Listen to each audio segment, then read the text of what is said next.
Watch, I'll just do this.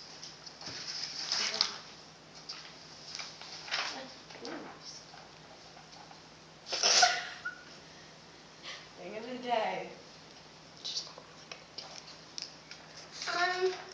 This is my third great grandmother, Ann Scott.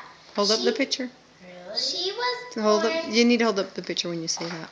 She was born December 10th, 1832 in Ireland.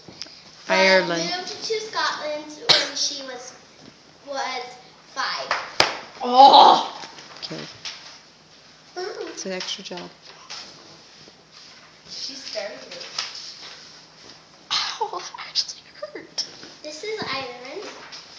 Ireland's flag. This is Ireland. She moved to Scotland When she was 5. when she was 5. When Anne was 9, just a year older than I am now, she worked at a print and dye factory. Her father ran. Her job was to put the finished material on hooks 1 yard apart.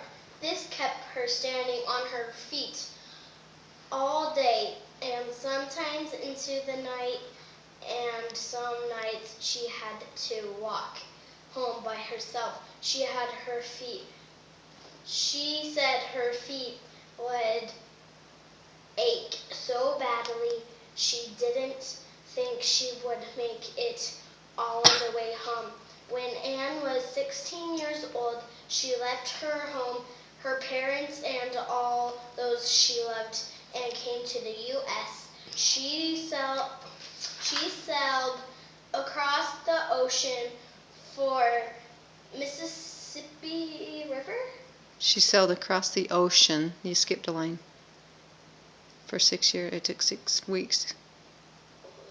Oh, U.S. She sailed across the ocean for 6 weeks until they reached New Orleans. From there, she sailed up the Mississippi River. Yeah. To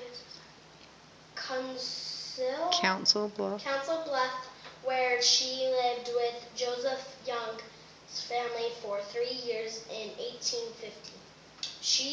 For 3 years. For 3 years, isn't it then a period? And then you say in 1850. In 1850, she headed to Utah,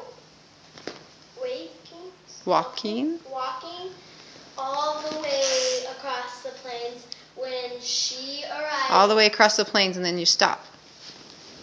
Okay. When she arrived in Salt Lake City, she lived with Lorenzo Young's family until she met and married Alva Foster, and they were married in the home of Brigham Young.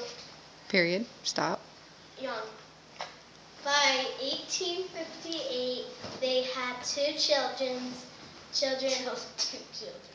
and they all moved south to Nephi.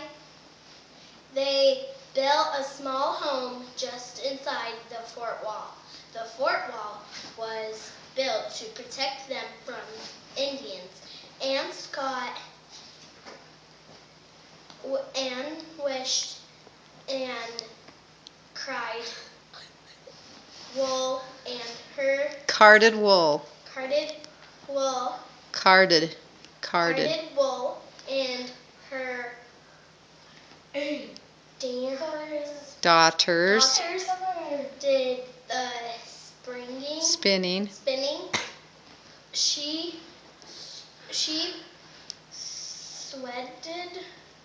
sewed her children's clothes by the light of candles which she made.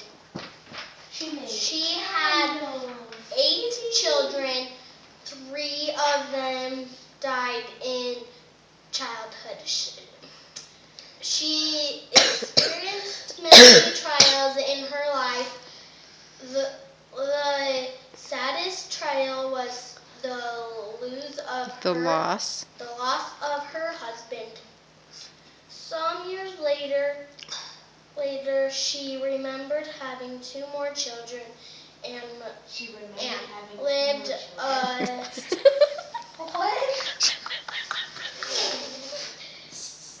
faithful